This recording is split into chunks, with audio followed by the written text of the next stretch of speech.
Hey, how you doing? This is John, and welcome to John's Longbox. I'm here with Mark Ditko and Mort Todd. How you doing, guys? Excellent. Thank you for asking. Excellent. That is awesome. Hey, thanks for coming on, guys. We were talking a little bit before we went live. I was telling them about how crazy I am and how I'm pretty much a reporter. And then we were talking about how I used to work in your Uncle Steve's building. And I was in that building for 2, maybe 3 years, and I had no clue. You know what tipped me off was I saw that Neil Gaiman and that guy from Britain did a documentary, and they were in front of the building. I was like, that's my building. And it was like years later after I was like, oh, did I take an elevator with Steve? Did I bump into him in the hallway and go, get out, because I'm grumpy at work. You know what I mean? Right. Yeah. So, never happened to walk down the corridor on the 7th floor and go, S. Ditko, I wonder. I was putting up emergency exit lights, changing ballasts, do all the things the electricians would. I tell you, if I went into a room and I saw paperwork with Spider-Man artwork, I would have known who. Yeah, giveaway. I don't. But from all, so first off, let's introduce you. Mark S. Ditko, you're Steve Ditko's nephew, and Mort, you're the creative director. You're making a book called The Ditkoverse. You want to talk about it? Well, the Ditkoverse is sort of my the umbrella company that is going to do all things Steve Ditko. So it's going to be remastered comics, collection editions, getting all kinds of books out there, essay collections. And then we'll see what legs it has and where it goes from there. So right now, the Ditkoverse is really the umbrella company. Oh, I gotcha. That's going to do all things. It started out, and I was kind of have to give this little orientation, is we used to write back and forth together quite a bit. And in the 90s, I used to write to him and say, hey, how are things going in the Ditkoverse? Just meaning, hey, in your world, what's going on? So then when I formed my company, it was just sort of a natural to say it's the Ditkoverse. It's all things Steve Ditko. It's funny. I don't know. You said you watched one of my streams before, but one of the things I'm always talking about is I play Dungeons and Dragons in a role playing game called Villains and Vigilantes. That it's a superhero version of a Dungeons and Dragons type game. And one of my friends had a magician character. And one of his spell was called Ditkoverse. Oh, whoa! And whenever he gets Ditkoverse, there was like tongues going through like jawbones, and people were floating. And the whole purpose of the spell was to put everybody except him at ill ease and off balance. You know what I mean? And it was funny because when he made up the spell, I knew exactly what he was talking about. Because let's face it, nobody drew like your uncle. He's truly one of the unique talents in all of comic books. He had a way. Yeah, and I will also say, in true honesty, I think comic books are one of the original American art forms, like jazz, baseball, you know what I mean, things like that. So the fact that your uncle was a unique comic book artist, to me, that makes him one of like an elite, unique American artists. To me, he should be, like, to quote Indiana Jones, he should be in a museum. Him, Eisner, Jack Kirby, like I truly believe that. When you just catch me at work, the guys are rough and stuff like that, but I'll talk about comic books. They're like, John, you stop like joking around when you talk about. I'm like, I'm serious. The way you guys talk about Babe Ruth, Ditko, Stan Lee, Jack Kirby, Will Eisner, these guys should be like in textbooks for kids to learn about. It's if you're American, you should know about this stuff. But what's fun? What's funny, John, is you go back to that era in the 50s and 60s. They didn't consider themselves anything but lowbrow stuff, right? Yeah, they all wanted to do newspaper strips because that's where the money was, and it's funny how the pedestal that we put them on now, they did not put themselves on that at all. Right? I mean, they all except for your uncle, Eisner, maybe. Yeah, they were all changing their names. You know what I mean? They were all. I you would know better than me, but I was always under the impression that Stan Lee was always a little bit embarrassed about comic books.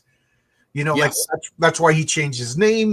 That's why, like, he tells a story. He would go to parties and be like, I'm an architect, I'm a whatever. And he's like, I make comic books.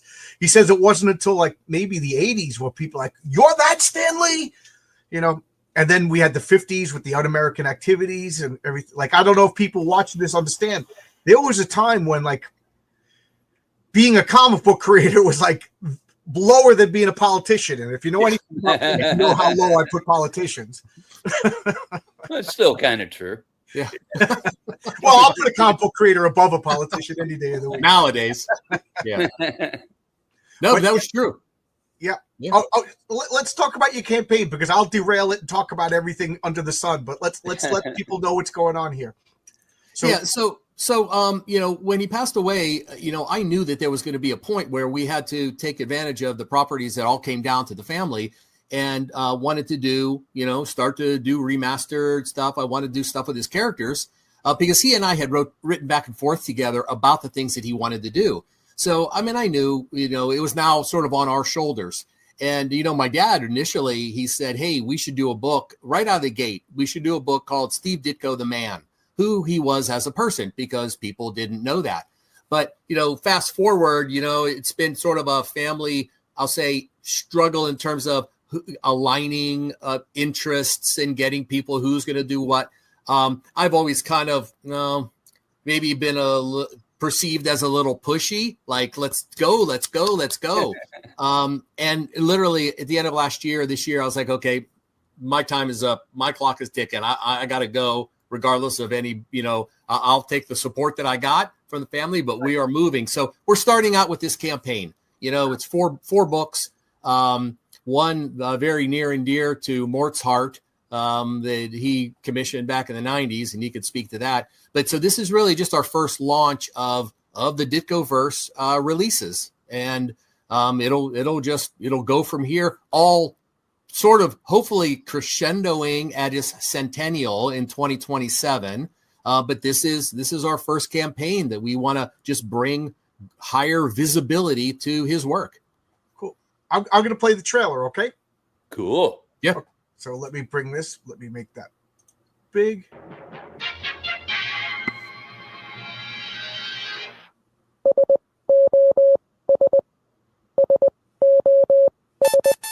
Audio Jungle. Audio Jungle.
Yeah, I'd buy that comic. Yeah, that looks amazing. One of the things that struck me, I was like, why is it's in color? You know, I was like, I have those Mr. A comics. Of course I do, because I'm a crazy person. I get everything. Oh, I was just showing this off too. I got all of what would these be called? The Snyders? I mean, yeah. I mean, that's, you know, they were, you know, Snyder had a leasing agreement to publish that stuff. He did all the, my uncle did all the artwork, and Snyder put it out there, and they had a deal, to he could print that stuff and, get it out there. He's the one that kind of put it out on the streets. Yeah, I remember somewhere I read someplace that your uncle said that his only stipulation was it has to be the whitest paper possible and the blackest ink possible.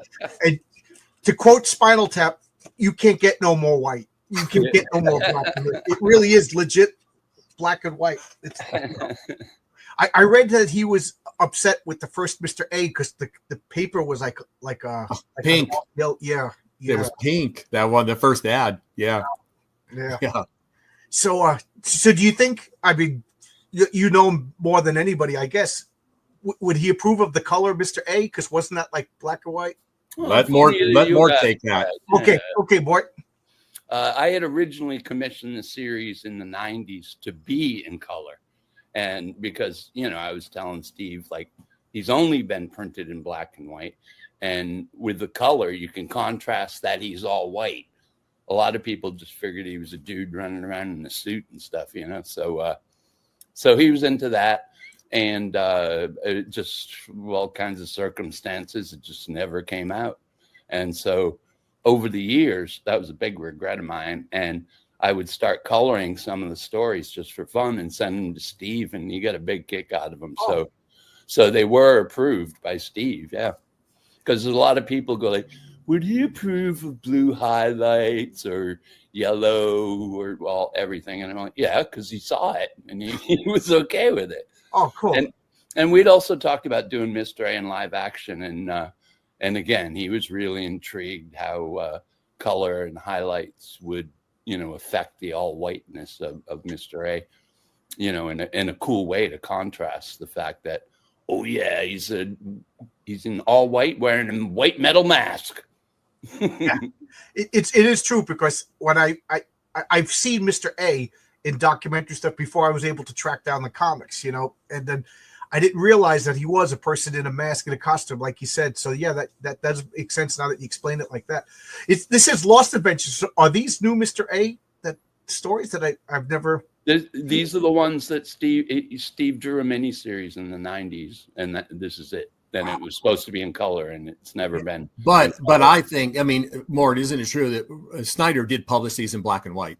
He did. Yeah, he would do like one story here and there and stuff. Yeah. Oh, cool. But these are collected and in color. That is so cool. The way they were supposed to be. Yeah. These are so. Oh yeah, you could see. Yeah, the color brings out the fact that he has like gauntlets on or something. That is so cool. Yeah, he's got like brass knuckles or something.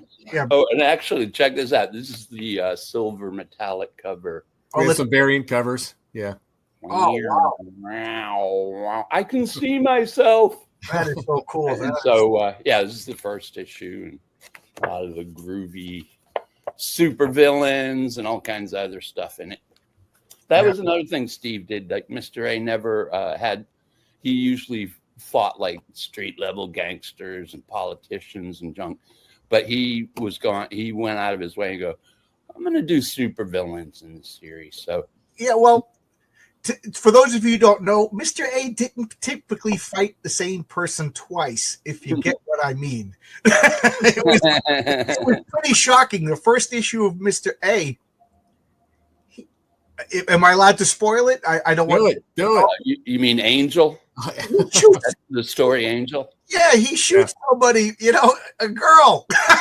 And then it's just like, he's rescuing the girl, and the guy's hanging, about to die in the fire, and he's like, I don't have to save him. He chose his fate. Everything that led up to his life leads to this point. He goes, and I wasn't there to help him. This is his choice. Right. Well, Mr. A didn't shoot the girl or do any violence to her. What happened is she got stabbed by this hoodlum. She was a social worker taking care of this hoodlum, and she got stabbed, and then the kid is hanging off the edge of the roof, and the social worker's all like, you gotta save him, you must save him. And he's like, well, I can either take you to the hospital. Take your pick. Save you or save him. Yeah, and she's like, "How dare you? Why would you make me choose?" You know, and all that. And then the guy falls off the roof, and he takes her to the hospital, and he's like, "I wasn't going to save him anyways." One of my favorite things that I heard was like college kids, because they all love Spider-Man, they all love Doctor Strange. Oh yeah. And then somebody said to Steve, I feel like I should say Mr. Ditko because he's your uncle. You know, no. Say Steve. I don't know. Steve. Uncle Steve. Okay, Uncle. So they were like, "What kind of drugs did you take to come up with Doctor Strange's world?" And he was just like, "None. I don't need drugs. I used, you know." And I could just see like, you know, oh my God, I'm sorry, but like, yeah, the power of the mind is incredible. You don't need to take drugs. Oh no, he was a creative genius. Yeah. You know? Yeah, well, like a lot of college students, like you're saying, figured like, oh yeah, he must be tripping, and then they read Mr. A, and they're like, yeah, they were horrified. The only thing comparable to that was you know, Dylan going electric. What's that? Dylan going electric. Dylan going. Well, okay, this is comparable to that. I was going to say Robert as Crumb telling his fans that he doesn't like Janis Joplin. He just did it as a job, you know. And they were like, "What?" He goes, "I like big band music. I don't like this." Yeah, I was going to say he doesn't listen to anything after the 1920s or something. Yeah. So in this first campaign, you know, we're doing this sort of Lost Mr. A series, but then we wanted to get some variations in there because he did a lot of different stuff. So we're doing some Fantastic Giant stuff, some conga, you know. So we're putting some of that out there because ultimately we're gonna remaster everything we can get our hands on, you know, everything that we can. So there's a little video here on we're gonna do a series of Fantastic Giants. It's actually probably a little below that is a little video on the Fantastic Giants. Oh, there we go. You want me to play this? Yeah. Sure. You got it.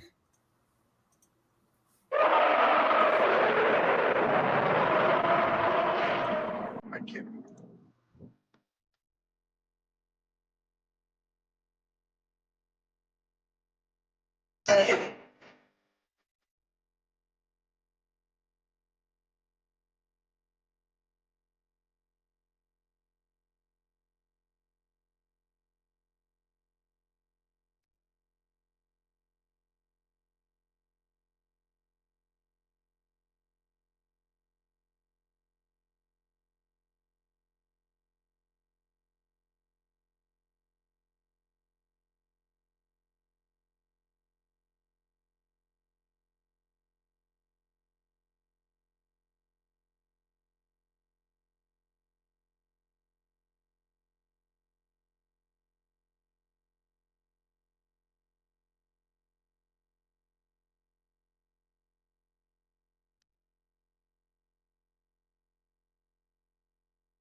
It's a toe tapping tune, huh?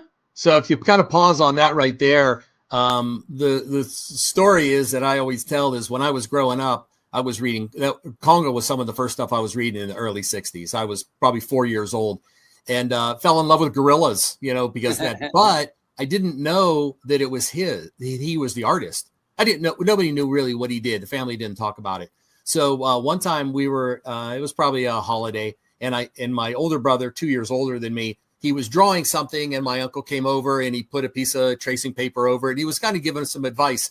And I was like, wow, looks like Uncle Steve could draw. So I went over and I said, Uncle Steve, can you draw a gorilla?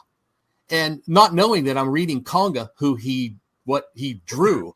So he draws this gorilla. And I was like, oh my gosh, Uncle Steve, you could really draw. And I would ask him that periodically. So I told him that story in probably 89, late 80s. And he drew me this picture of a gorilla that's right there on the left and said, hey, Mark, you're still monkeying around. So that's our variant cover, something that he drew for me. And we're going to personalize it to whoever buys it on the cover. That is so cool. Now, the picture up here of your Uncle Steve. This is like the only picture I've ever seen of him. Like he was notoriously secretive, you know. Yeah. So he didn't tell you, or is it like that 50s Un-American Activity thing that he didn't talk about being a comic book artist, or is it just him being secretive? No, it was probably more personal in the sense that he was coming back for vacation. And he told my dad, the story is that my dad overheard him talking to their mom saying, look, you know what? I'm here for vacation. I'm not an artist. I'm not working. I'm not here to work. I'm not here to talk about work. I'm here to just spend some time with family and the nieces and nephews. So he basically instructed all the adults, let's not talk about what I do. You know, what was in New York stays in New York. I'm in Johnstown. I'm home. This is my family time. Okay. So the adults, if the adults weren't talking about it, the kids didn't know anything about it. Even though there were comics all over everybody's houses, but I was 4 years old, 5 years old. I'm not reading the artist and it's not clicking like that. So, and it didn't really have the names in the comics back then. At that point, that's right. So I didn't. So basically, the adults kind of just always kept that sort of hush hush. And, you know, it wasn't until we got older in our early teens that we actually kind of realized what he had done and who he really was. But as kids, we didn't know. Yeah. I see this right here. Meet Killjoy. Killjoy is my favorite out of all. I love Killjoy. You and Mort. Oh, I love Killjoy. And the fact that he had such a short, are you bringing out more Killjoy? There you go. Oh, well, there are 3 stories, so we're going to do a collection at least. I did a video. Odd ideas. I did a video on a Mr. A comic and Killjoy, and I just talked, like, to me, Killjoy is up there with OMAC as far as OMAC was Jack Kirby at his most prophetic. I think Killjoy is Steve Ditko at his most prophetic, because the people in the background, it's at the risk of sounding political, it's like the catchphrases of the Progressive Party in the background. And I'm like, oh my God, what was this, the early 70s when Steve was like, I was doing a live video, people in the comments are like, this wasn't written 6 weeks ago. Right. Like, no, this is 40 years ago. What you know? Well, that's what I found with a lot of Steve's work, is that it's just so prescient. He did some of this stuff 40, 50 years ago, whatever, and it's so relevant, like the Avenging World comic, and even like in the Mr. A is from the 90s, and he named the city of Mr. A Border City, and it's like, it might mean like the border of good and evil or whatever, but also that's been in the news constantly, because like every city is a border city now, and the newspaper guys reading on the headline says social justice. Yeah. Like, whoever heard of social justice in 1990? Yeah, absolutely. John, you said, Killjoy mentioned about, are these going to go anywhere? Let me tell you, I'll just say it, because this is the kind of stuff that runs through my mind is, yes, we are my intent. I don't have any sort of holds barred in terms of what can be done. And what we want to do is get this stuff remastered, get it out there, collected editions, and then we'll see where it goes. And you know what? I'm gonna read something that he wrote. And this is, I like to bring in his voice, So he wrote this. He said, you can see what you can do with interesting anyone in making any movie of the comic heroes or characters. Reprint what you can when you can to keep the material in print. I don't believe you should be tied down to just reprinting, and should be free to explore and exploit and profit from any opportunities that could arise. So, we're going to see, we are going to aggressively see, and I've already have a lot of interest coming our way of what of these characters has legs, Yeah. Well, I've always thought like Killjoy was sort of like a funny version of Mr. A. Yeah. And he's Mr. A with humor, with kind of a sick humor too. He's so happy to be doing what he's doing. And someone asked me too, is like, do you think he inspired Deadpool? Because to a degree, I mean, he's got the same red outfit. He makes fun of criminals, doesn't break the walls or the fourth wall. I never thought of that, but yeah, you can make that argument. Yeah. Because it's almost identical outfit, Yeah. Oh my God, I never thought of that. That is so. So I've been saving this comment. Henry Bemis asks, "Isn't Mr. A the personification of an objectivist hero?"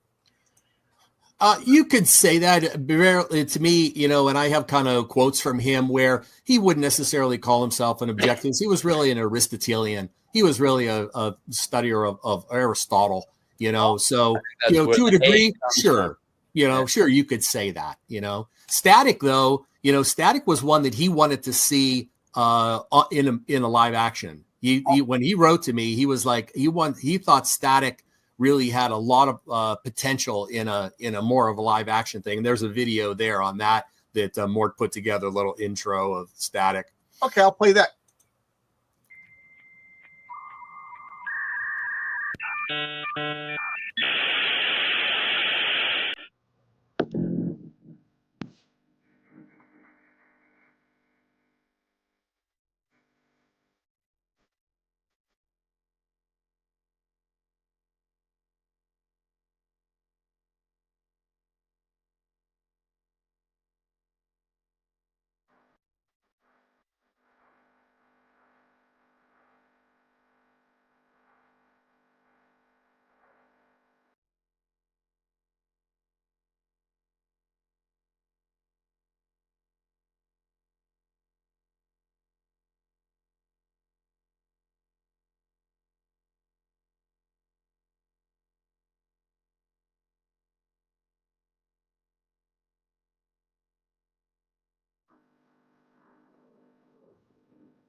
Name dropping there.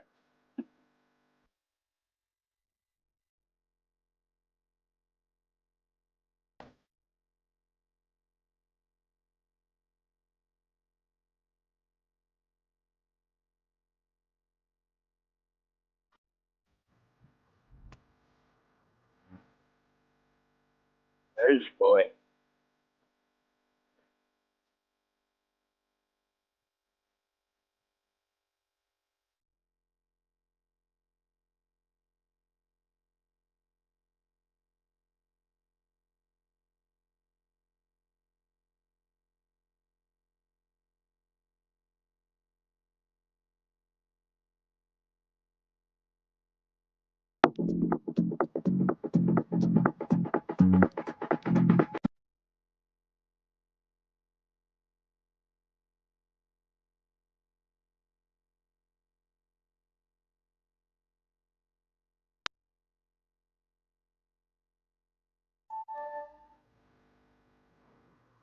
Cool.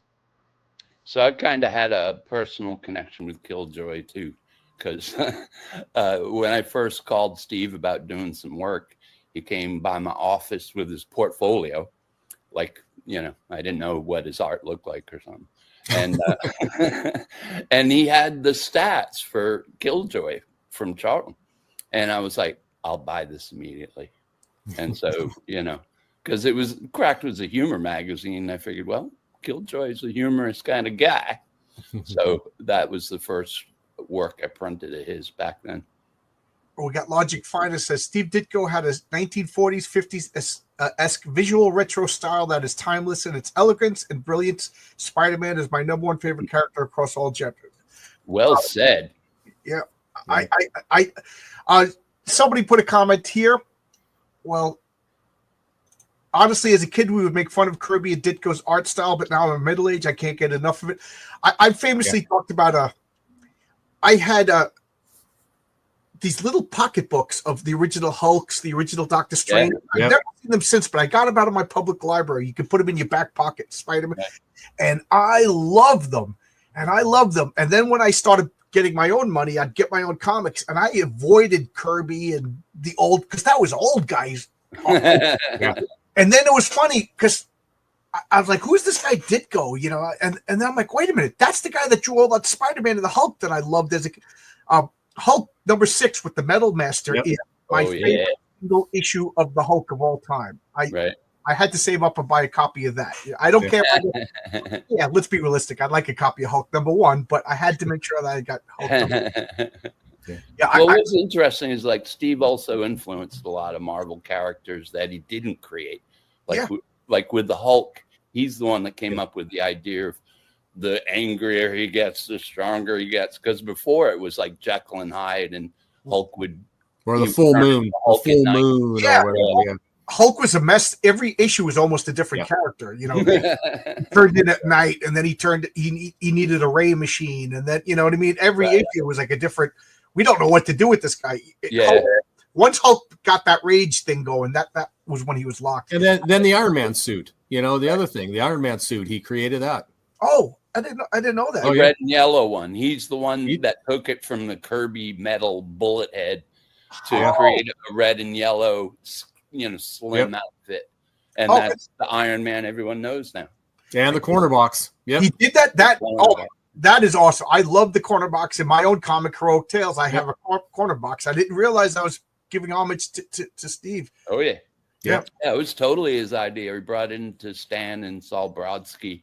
And because back then with newsstands, you know, the comics would be stacked or layered. Yeah. So you wouldn't really get to see the cover. But if you saw Spider-Man's head peeking out, and, you know, sometimes they'd be vertical or horizontally displayed.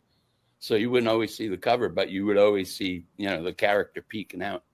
Brilliant. And then the last book is Avenging World, you know, and that to me is just iconic, you know, and timeless. So the Avenging World, to me, I have kind of a special connection. I call it, you know, Steve Ditko's Bible, you know. I have a copy of the stack. I'm afraid to pull it out without. So if someone wants to know where like Steve's head was at, you know. Avenging World. I gotta say, I was in Mr. A. Mr. A said something. It was he was explaining his philosophy. I forget to which character, but he said if somebody steals something, are they a thief? And then the person went, yeah, of course. He goes, so how many times does it take to become a thief? He goes, you steal one thing, you're a thief for life. And I gotta say, because of that sentence, I put the shopping carts back in the supermarket. You know what I mean? Like, I think about that. Shopping carts back now, then I'm a lazy bum forever. You know, if I'm at work and my foreman's not around and I cut corners, I'm a shyster or a deadbeat forever. Yeah, even if no one else knows it, you know it. So you know, Steve Ditko influenced me. You know, I think I read Mr. A in my late 20s. You know what I mean? So I think about that, like, oh man, if I do this whatever now, I'm that for the rest of my life. You know, like, yeah, he was talking, if you kill one person, you're a murderer for life. Yeah, I don't think anybody's going to argue that. But if, you know, you're working at the store, you jip an old lady some change, you're what's a good word for that? You're a terrible person, you know. Yeah. It didn't work. Yeah. And I mean, he was a bit of a guru to me in that way.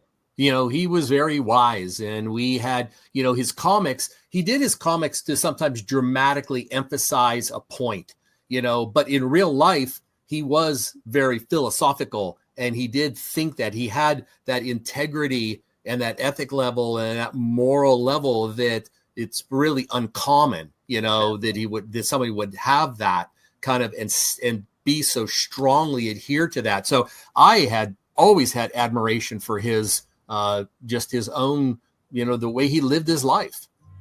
Yeah, and that went into comics too. He turned down an awful lot of jobs just because, like, there's you know, that character Firestorm, from DC. They first talked to Steve about doing the character, and so he had meetings with Giordano and stuff. And then he read the script, and there were like some bad cops in it, you know, and he was like, nah. Did he wear a costume? Now that I think about it, that's a Ditko type costume. Yeah. Well, it's like, it was Al Milgrom. So, you know, he's one of the rare people that would do Ditko swipes, but it also has some Kirby elements with it. It is. Yeah. It's a perfect blend of Kirby and Ditko. You know what? I want to read, John, if I could read something that he wrote on just his perspective, a little philosophical blurb from him. So he said, many people like to or try to make evil an entity. That is something that causes people to be causes people to be bad. Evil is an objective evaluation of an action that is judged harmful to rational human life. Poison gas is not evil. Neither are cigarettes, guns, billboards, or alcohol advertising on TV.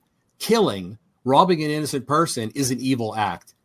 then he's quoting somebody who wrote him a letter, and he's kind of responding to this. And the person who wrote him said, everyday people can't handle honesty or truth. And he says, are you an everyday people? And then the guy says, whoever's writing says, I want to say more. Tell them all how wrong they are, and they are wrong with this world. And then he continues and says, is it your job, your duty to tell them anything? Why not just consider their behavior wrong with no overreacting and just go your right way? Incredible. Yeah. That's great. Yeah. I'm sure you guys probably get tired of talking about Spider-Man questions, but like I always thought that Spider-Man was on before he got the Spider Parker. Peter Parker was on the path to villainy. Like he gets the spider powers. The first thing he does is, I want to profit off it. I'm not going to help, and it wasn't until personal tragedy showed. So like the first page, it's like, hey, Liz is like, you want to go to a party, Pete? And he's like, screw off, Flash. You don't understand me, whoa. And I always thought and I always argued that if not for Uncle Ben, Peter might have been sweet to Uncle Ben and Aunt May, but I think he was on the path to becoming a Dr. Octopus. Wow, and then also in the personal tragedy, like, oh my God, what am I doing? Yeah.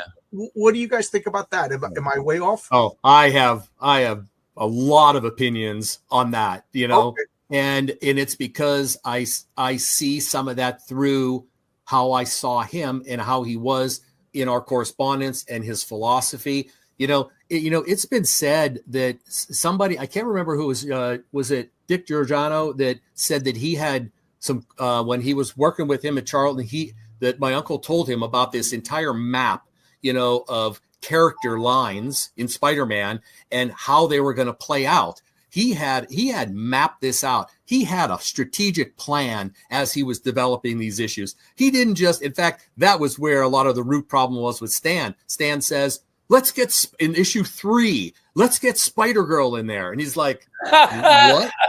Like issue 3. And he's saying, introduce Spider. And then my uncle's like, who is that? Are they friends? Is this a partnership now? Is this a team up? Do they go to the same school? On and on and on. Stan can't answer these questions. He just wants marketing blitz, right. But my uncle had a map. On a t-shirt, Steve. Yeah. But my uncle had a map. He had a plan. He had probably thought this thing through to many things distance into the future of how this was going to be engaging for the reader and how it was going to evolve. And look, it's been said by more people than me that when he left Spider-Man and went to Blue Beetle at Charlton, Blue Beetle is where Peter Parker was going, and that was sort of Peter Parker grown up, the Blue Beetle. So I think and if you look at, did you ever read those 16 essays he wrote on the mini history? No. Mini history of thought. So he wrote, when he left Marvel, he took some time and he took notes of exactly what occurred while he was at Marvel and his interaction with Stan and all this stuff. Well, fast forward to late 90s and early 2000s, he was encouraged by one person in particular, Russ Maharis, like, look, Steve, you got to write this stuff down. So then he issued this series, and it was about 40 pages of essays on what happened in Amazing Fantasy 15. How did that come about? What about Spider-Man 1? What about 2? What about 3? What about Aunt May? And all this stuff. And the takeaway on that is Stan kept saying, I got fan mail and they want to kill off Aunt May. Or make her younger. He's like, no, or make Joe Janet Jameson nicer to Peter. He made him meaner. Exactly. That next issue. So he had, and I think there was this growing disconnect. And Stan said it. Oh, he thinks he's a genius of the world. He wants to do this himself now. But look, that's the way he was. That's why my uncle was built. He wanted continuity. He wanted to build something that had a foundation and had legs to keep on going. And look where it is. Those foundational characters, all those villains and stuff. He built that world. And unfortunately, to the disagreement he had with Stan. Stan would say this, he'd say no. I'm not. He would hear them out, and yeah, he says in there we always had these plotting sessions. But the takeaway is my uncle pretty much left and ignored what Stan said most of the time.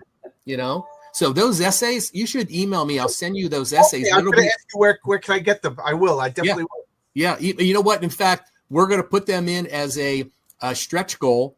Actually, I thought about doing it as a stretch goal for later, like if we hit a certain amount. But if you email me, you know, I'll send them to you, because if you don't read those, you have to read those to really understand what the heck was going on there and what his role was. Because my coworker was next door neighbors with John Romita Sr. You know, like I tell people, you got to live somewhere. He happened to live there, so he was just like, "Is this guy a big deal or what?" Because he's not a comic book guy. I'm like, "I'm not a big." Oh my god! You know, he was a baseball guy. I was like, "You live next door to Ted Williams," or you know, he's like, "Oh really?" So he got me to go to John's house, and we sat down, we had lunch, you know, and we sat for hours. And the first thing he says, he goes, "You want to know about Ditko, right?" And I was like, "Yeah, I don't want to be insulting." You know what I mean? I was like, "I would absolutely." He goes, "I will always be grateful for that man." He goes, "I don't understand. It was between him and Stan." He goes, I asked a few times. Stan was kind of touchy, so I dropped it. He goes, "All I know is I had a mortgage to pay, and I got the job of a lifetime." He goes, "I will always be grateful." And he goes, "And I don't know, and I don't want to know, and it's none of my business." You know, and he goes, "But whenever Steve came back to the office, we all stood up. He goes, that was the guy who created Spider-Man. That was the guy, like, he said utmost respect for what." I miss John. I used to see him at Comic Cons and stuff. I miss John and Neil Adams too. He had, you know, a lot of respect for my uncle, but yeah, I miss seeing John. The only interaction I ever had with Neil Adams was I went to I worked at a comic book store, and we had like a convention before the convention of just retailers, a retailer convention. And I sat next to Neil's daughter, and I'm like, I don't know how many years younger than her, young and cocky, and I started hitting on her. And then Neil sat between us. And I was like, "Sorry," but I didn't know who he was. I just thought he was a guy who owned a comic book store. Years later, I saw a picture. I was like, "Oh my god, how arrogant of me!" No, Neil Adams almost beat me up. Yeah, Neil. I mean, Neil to me, you know, I look. I'm sure their respect for me just is reflective of their respect for my uncle. I mean, I'd be walking down a Comic Con, and Neil would have this line of people in his thing that he's drawing for them. And he'd go, Mark, come here. And he'd say, "Come in and sit next to me." And we would just talk while he was just drawing and stuff. So, and I know that's just a reflection of the respect they had for my uncle. Yeah. Everybody. Yeah. He really, he was one of a kind. Like I have no, like, I revere Jack Kirby, and Steve Ditko is right there. You know, one of the best. Yep. You know, people say about the Mount Rushmore of comic book artists, it's Jack Kirby, Steve. You know, I'd put Will Eisner. You know, Wally Wood. You know, Wally Wood. These are the titans as far as we're gonna need a bigger mountain. We're gonna need a bigger mountain. One of the things that I don't feel Steve gets enough credit for is the designs of his costumes are phenomenal. I mean, can anybody disagree? That Spider-Man costume is probably the greatest costume of all time. It is.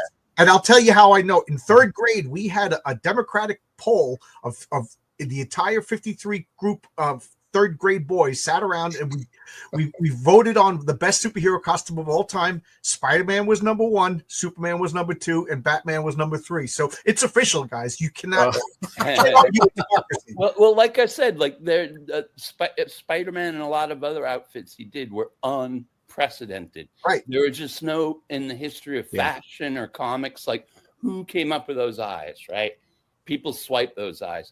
You know, all the piping he had and the back, and it like I said, it was just no precedent for it. And then you go to the extreme, and you got Mr. A, who's just pure white in a business suit, you know, and it's just like, and they're equally just out there. Well, the Question. I mean, how many people copy the Question? Yeah, you know, just that fedora. I mean, if I have a Question ripoff character that I'd like to introduce at some point, you know, with you. I'll tell you off camera because I don't want anybody to steal my own. But I love that. And the Blue Beetle is one of the greatest costumes. I remember the first time I saw that Blue Beetle costume. I remember I was at a pool party at Scott Stecker's house, and the mom gave out party favors. I got a Charlton comic with the Blue Beetle, and I take it back. She didn't give it to me. She gave it to somebody else, and I grabbed it out. I love that costume.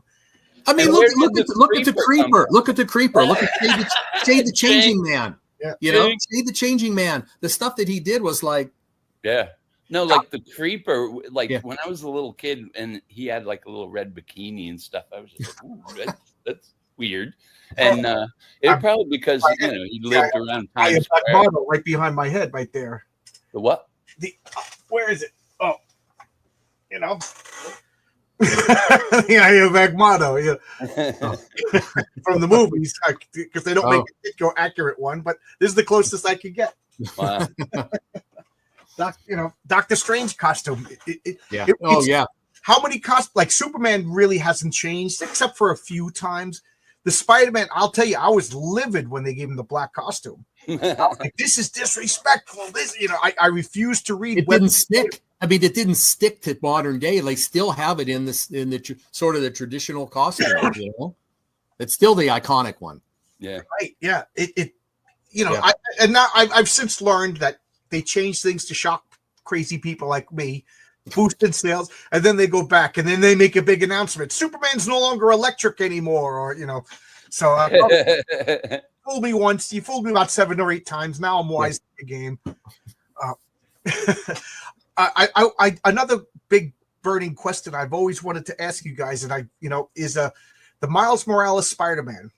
Everybody, I've been pooping on this character for a while, and of course the inevitable, you're racist. And I say, Miles Morales' race or whatever. I said, to me, the timing is suspicious that the Ditko family was percolating an idea of a lawsuit about creators' rights, and then all of a sudden another Spider-Man comes out. So to me, I've always called him Spider Scab.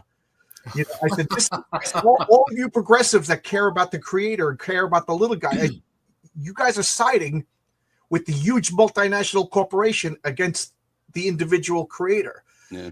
You're a racist. And that's always the end of the argument. It's the nuke button. There's no point in arguing anymore. And now, they finally did do Spider Girl and Spider Woman and now I haven't told Mark yet, but we're developing a series with Miss A Boy, and Dog A Dog. And A Gwen. Yeah. Spider Gwen is the worst character. Am I far off the mark? Do you guys have anything you want to say or tell me I'm crazy? I think they're just milking it. They would have done it no matter. I mean, obviously Stan wanted to do it for 60 years, whatever. And so they're like, like I'm really surprised they didn't kill Parker and replace him. They might as well. That's what they would have done in the past. But it's like with Green Lantern, everything. It's like we got to be relevant and have some people of color as the main superheroes who would, like Thor, right? I'm surprised they don't have a black Thor yet. Well, they made Miles Morales Black Thor for an issue or two. They was tried. he worthy? I don't know. I don't even want to get it. If I, you know what, John, I there's definitely a part of me that agrees with you, because I see that happening to a lot of the Marvel characters where they're trying to, see if something else could take a tangent and stick.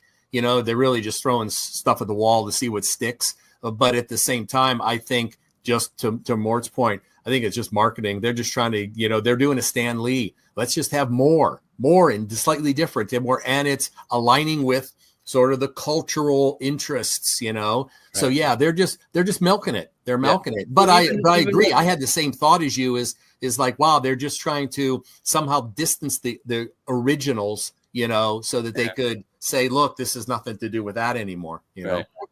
I have a rule that you're gonna make a superhero character like Captain Marvel set the precedent. Like I will accept a female version. You could have Captain Marvel, you could have Mary Marvel, you could even have Marvel Boy, Captain Marvel Jr., and then a dog or a cat. After that, knock it off. You're getting crazy. You know what? I will accept Spider Gorilla.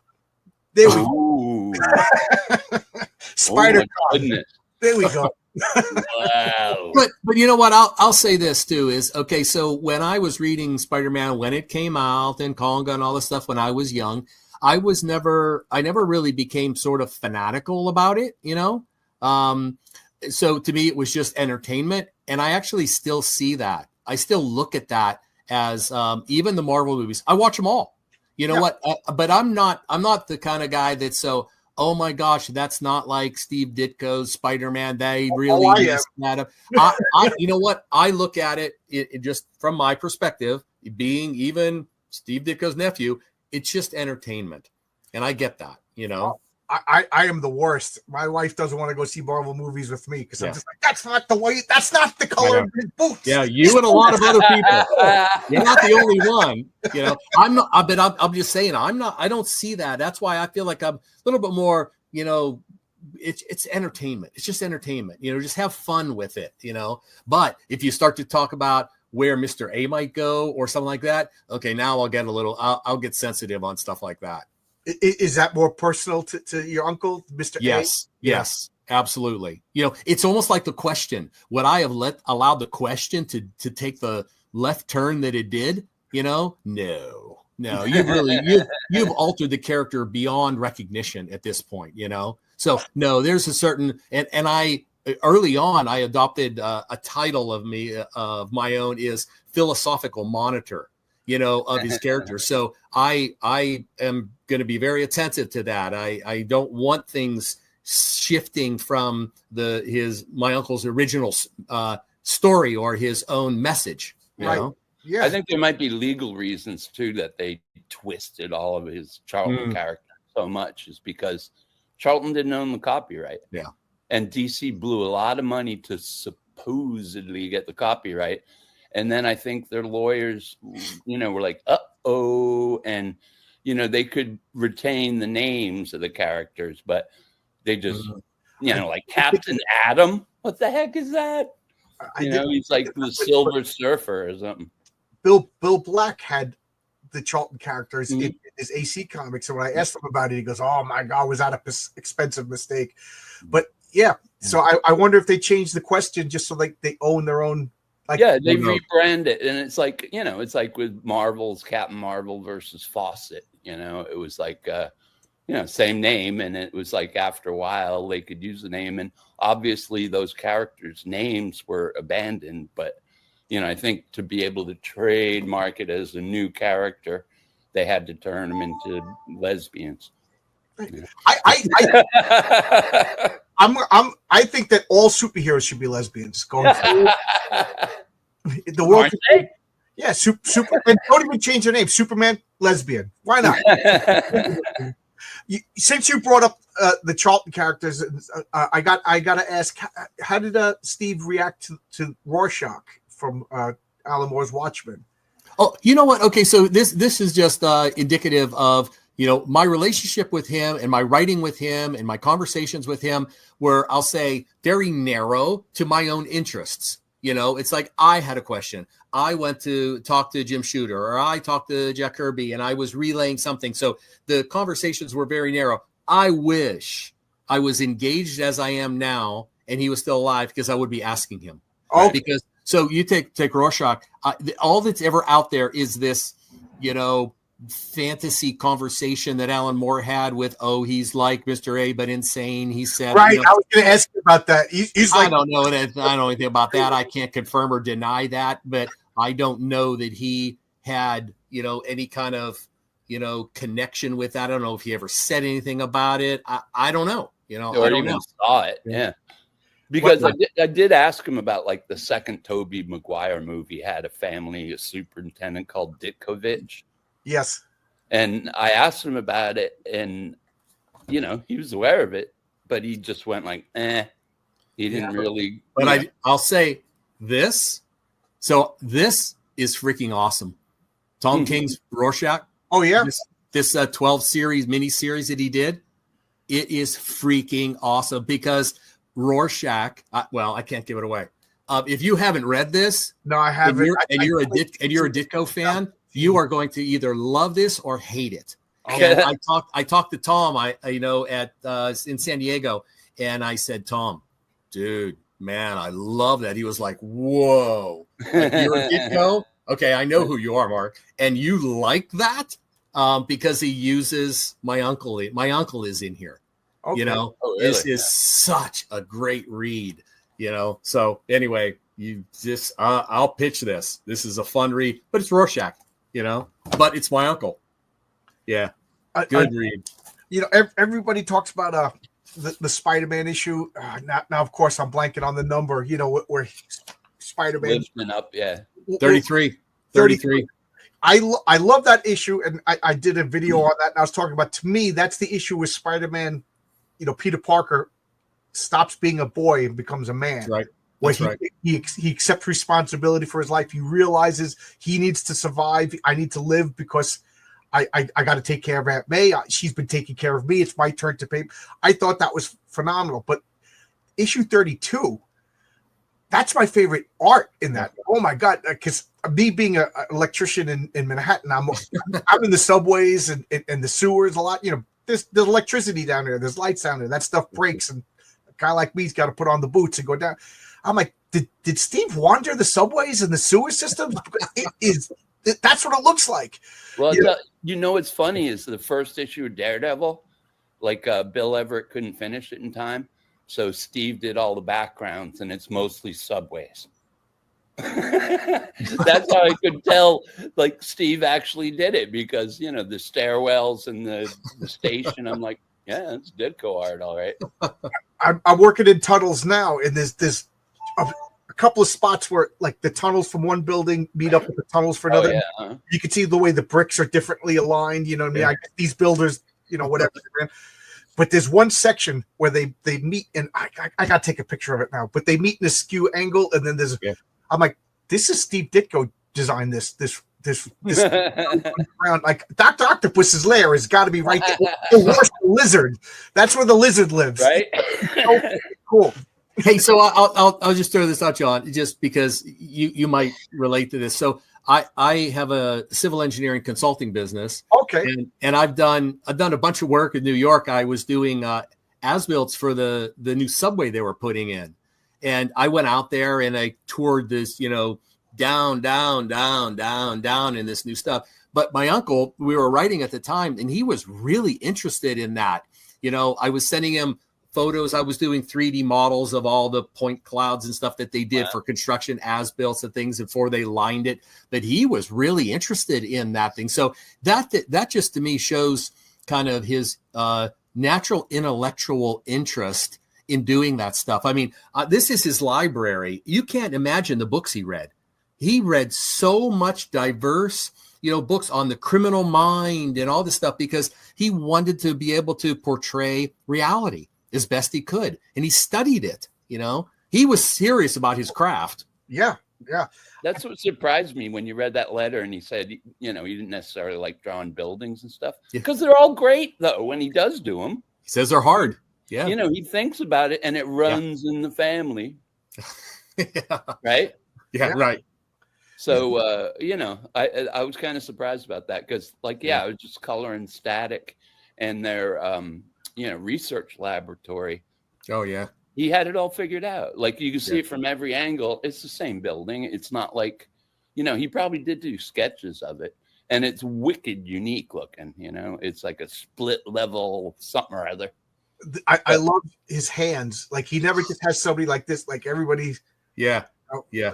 Like, well, he used to talk like that. Oh, there's a photo. I have a video that's on the Facebook group that I run is Steve Ditko's World, and I have a video posted there. And back in 2005, my daughter happened to just be recording when we were all just gathering at the holidays, and I had a couple still snapshots where he was talking and he was explaining something, and he was doing this, as he was explaining. So that really comes from his own hand gestures, a lot of stuff. That's how he ate his burgers too. Oh yeah, I'm not lying. Yeah, he would like and use the wrapper, which I was really impressed by. Oh, it changed my life. I got a burger today. I'm not gonna lie, at work, and I'm filthy construction worker, so yes, I use the wrapper to hold up my burger because. Yeah. I don't need everything that I'm walking around in the tunnels of Manhattan in my intestines. That's a Ditko. That's a Ditko style. Make it as difficult as possible. It's a Ditko style eating. Yep. Yeah, but I think it's the opposite with most people, because that's, I think, why they created the wrapper, so your hand doesn't get greasy and stuff. Yeah. but Yeah. it's a lost art form. I And then never used the wrapper when I was a kid. Yeah. I used to play a game, and I still play this game.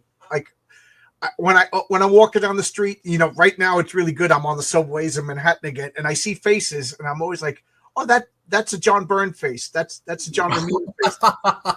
and I will say that the ultimate Steve Ditko face is Jerry Stiller.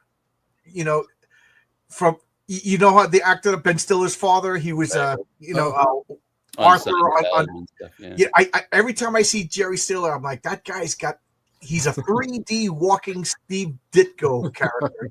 Well, like the Harry Osborn hairdo. Yeah. Like there's a character in Mr. A too that's got that hairdo, and I'm like, where did that come from? And then I was watching this actor Douglas Kennedy. He's in a lot of westerns and stuff, and it's like, oh my God, there's that hairdo. It's like I'd never seen it on a real human before, and it's like, I guess maybe the ultimate Jack Kirby face is Peter Falk. Oh wow, that's a good one. I never thought of that. The ultimate John Byrne female face. I thought it was Don Rickles was the best Kirby face. Oh, that's a good one too. Yeah, that's Don Rickles is like every bad guy thug drawn by Sal Buscema. Poor that's the worst. But what's her name? Rose Byrne, the actress, is the epitome of the John Byrne face. If anybody knows that actress, just they related? Well, she's also he's Canadian. You never know. I I'll say that to my wife. I'm like, that's a Steve Ditko face. She's like, I have no idea what you're talking about. Boy, she puts up a lot with you. She does. She puts up a lot with me. Yes. It's funny because just yesterday I had an idea for a story, and I was like, you got a choice. Do you want to just eat dinner in silence, or do you want to hear me rant for 40 minutes about this? Silence, please.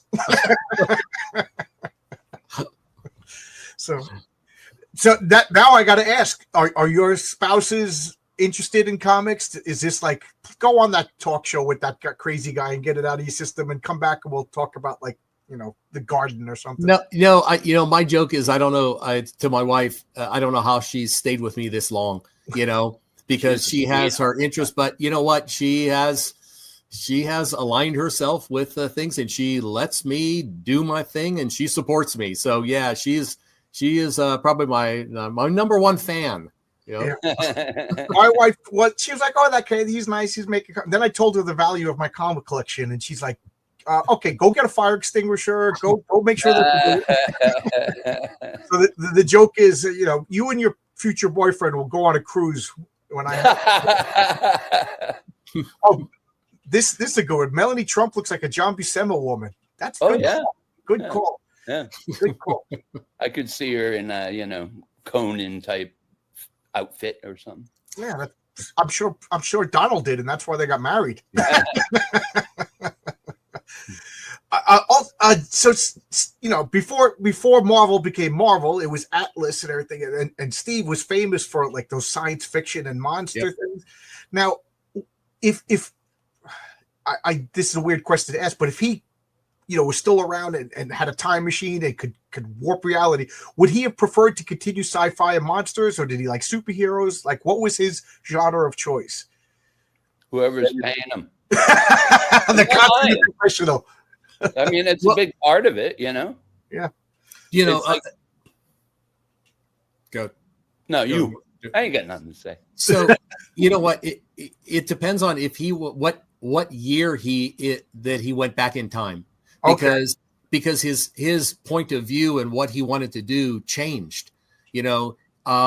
At one point I asked him to do something, and he was like, yeah, it's not his genre anymore. But then you look at, to me, a perfect example is I thought Dark Dominion from Defiant was perfect for him, like perfect. And I can't tell you, me and Jim Shooter commiserating in '94 when he left Dark Dominion, I was just like, oh my gosh, me and Jim are just like, oh, we're so upset that he left. But he left because he wasn't interested in that genre anymore or that way. So in fact, I recently read a couple letters that someone was writing him back and forth, and it was probably, maybe it was 20 2010, 2012, something like that. And they were asking him about doing some stories. And he said, wow, there would have been a time where I was interested in that, but that's just not, I'm not interested in that anymore. I'm interested in my own philosophical stuff, the stuff he's doing with Robin. He goes, that's actually where he was saying that's where his head was at. That's what he was interested in. And he just wasn't interested in that anymore. So, again, it depends on what year you'd ask him to go back in time, whether or not he would actually, because when he was doing it, he was loving it and he was fantastic. And when he didn't like it anymore, he left. Yeah. No, I mean, and he removed himself from that. Changed and genres became popular and didn't become popular and stuff. But I don't know, how much he embraced horror and monsters, but he was damn good at it. And like with those Atlas stories and Charlton, he did a lot of shorts. And even in the 90s, he did a bunch of short horror stories for me. And I think he liked that horror and this stuff in the earlys because I remember reading something that he wrote. I don't know that it was with me, but he wrote somebody about he really thought the Comics Code really destroyed a lot of people's careers and paths that they were taking. So I think he felt very, very, very disrupted his path when the Comics Code came out because he couldn't do the things that he was doing at the time. So I think he did like that era at that time. Yeah. And also he was one of the first pros to go independent in the 60s. Yeah. And I think that's also a reflection of the code and the restrictions of, a major company, where that's when Steve really was able to start spreading his wings. Marcus brings up, he thought Steve was great inking over Kirby. What was it, 13, the first appearance of the Watcher and the Red Ghost? Oh my God, is that phenomenal? Yeah. Yeah.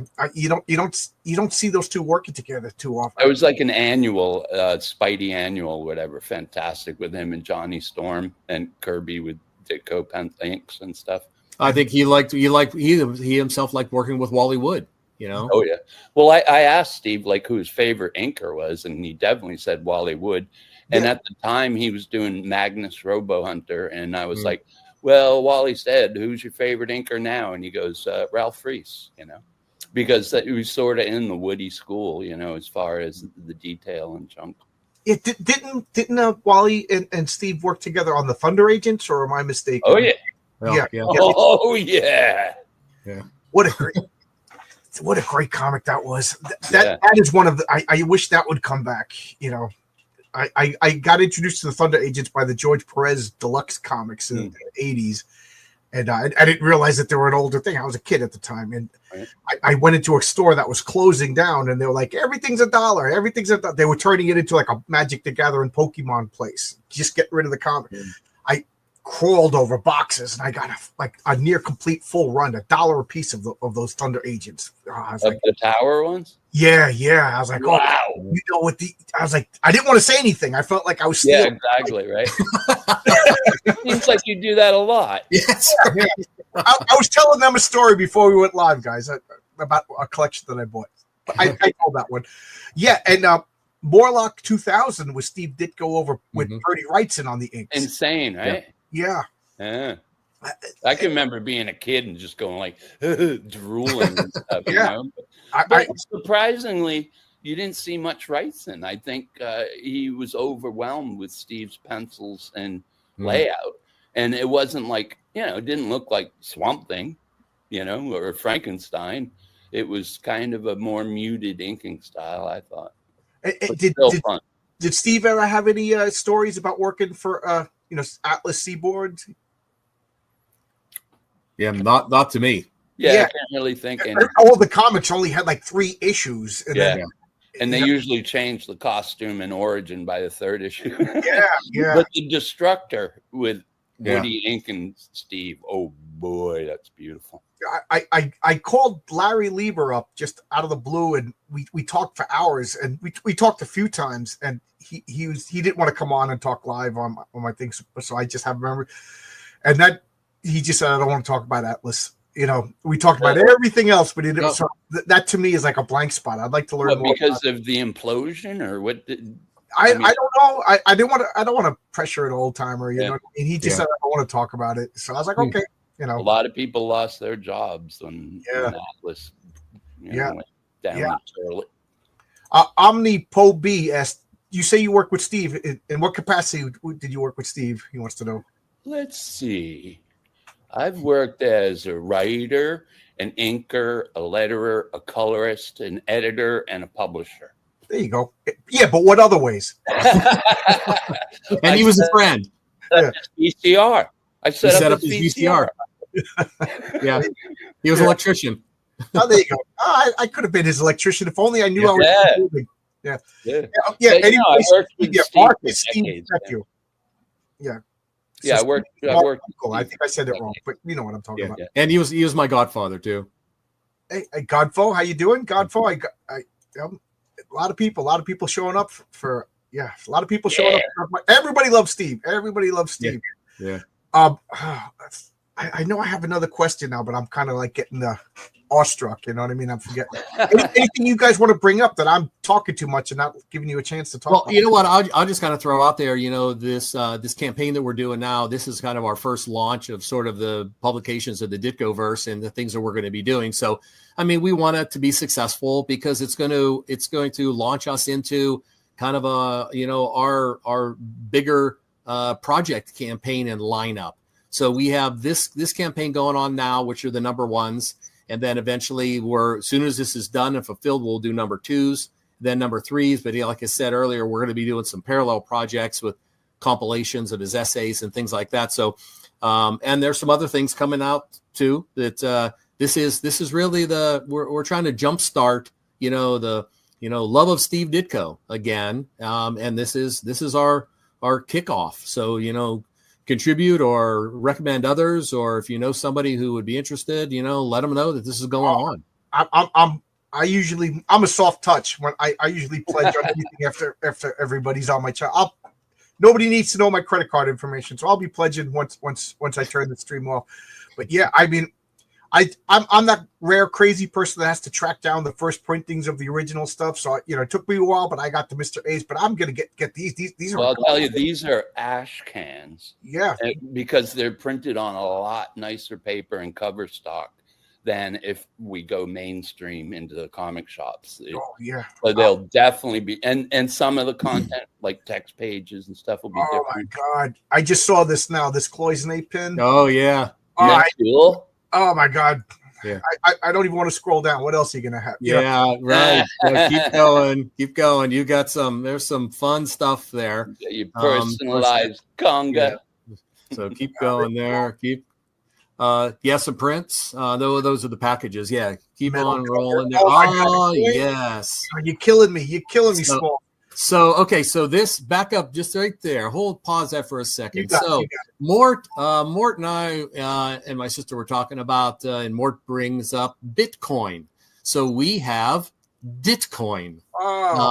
And what it is, I mean, obviously it's a collectible. We're going to have ultimately 3 denominations, a Mr. A variant silver, and then a static and a conga. And my idea, which Mort doesn't believe it's actually going to happen, but at some point, I'm going to use it as like the John Wick Continental coins, is access to special events or special releases or special edition things where you could get them only if you have Ditcoin in exchange. John, would you trade in your Ditcoin? No, I would. I just need to know how many Ditcoins does it take to clean out a dead body in my house? That's right. There you go. I'm just asking for intellectual reasons. So those people that buy it, they'll get that sheet. They call me. They'll have my direct line. Yeah. Mark and Mort come to your house with cleaner outfits. There you go. Let's feel you'll ever get. Yeah. Oh my God! Look at all of this. This is so good. Yeah. Oh, wow. And then the Mr. A cards. Oh yeah, that's cool. Yeah. So Mr. A, there's a picture of there's something from the artwork of Mr. A on it, and then the other side is a quote from Mr. A. Is a bunch of those, a deck of those. Yep. Sealed with a good and evil foil seal. Silver foil. Do you remember there was I can't remember the name of the documentary, but there was a documentary that came out, I think it was the late 80s, and it had like, Will Eisner and all the guys. Oh, the comic book masters. Comic book masters. And Steve Ditko was the last ever. And I remember working at the comic book store. I was all excited because I remember saying to Larry, the guy who owned the comic, I don't know what Steve Ditko looks like, and he just smiled because he saw it. And we sat and watched it. We got a pizza. We watched this thing, and they never showed Steve Ditko. And I was just like, they showed the card, Mr. A. That was the first time I heard of Mr. A, and I was just like, Steve Ditko doesn't show himself. He goes, nope. He lets the work speak for him. And I was like, I became obsessed with finding out what he looks like, and then I found this picture, and that was, and I'm like, that's Peter Parker. So I'll throw this out, John. We have a stretch goal coming up. When we reach a certain amount, we haven't announced it yet. It will be announced here shortly. Is that do you remember? Were you aware of the Rolling Stone article that came out last summer? So Rolling Stone did an article on Uncle Steve and interviewed the family and all that. But when it came out, I'll say I was kind of disappointed. It wasn't what it could have been, and it was about maybe 20 pages long. So I rewrote it to what it should be, included all kinds of photos of him and everything. So I can't publish it, I can't sell it, but I could give it to friends and family. Okay. So anybody that once we get this campaign to a certain point, I consider everyone my friend. And I will give them a copy. It's now 40 pages long. How much do we have to get to a funding level to be considered family? $7,500. Once we get to $7,500, everybody that's a campaign contributor is a friend now. Family, we're talking a whole nother level, Okay. But fair family, enough. I can give it to friends, so they're friends. But that is saturated with stories and photos and pictures and explanations that I wrote and added literally 20 pages of content in there. So that I'm hoping will be enticing for people to give them that bigger saturation. And then in the future, we're going to start including things like that in each issue. Cool. I'm going to start curating some of the stuff I have, and we're going to have a little blurb of something, Steve Ditko speaks, or some of his artifacts, or some photo, scans of some artwork or pencils or something. Eventually, we'll start including a couple pages of that in all the issues that we're doing. Yeah, people are going to freak out when they start seeing like old photos and old drawings that he did. Like, in fact, you mentioned Peter Parker. There's this picture of him in the army in post-war Germany. Parker. He's got a full mop. A lot of comments on that. Yeah. Yeah. And like the round glasses and everything. Yeah. And also I saw it. I don't think I fantasized this, but I saw a photo of Steve climbing the side of a building. In Germany. Oh yeah, that's right. There is one. So he has some precedence. Yeah. Yeah. You draw what you know. I had one of my very first, I call them conversations. I don't really call them interviews, but was Kate Ironwood, Cat Ironwood. Oh, Cat. Yep. And one of the things she talked about was her then husband at the time, Mulaney, wrote a book about Steve Ditko, like a biography, and Steve wasn't too happy with it. No.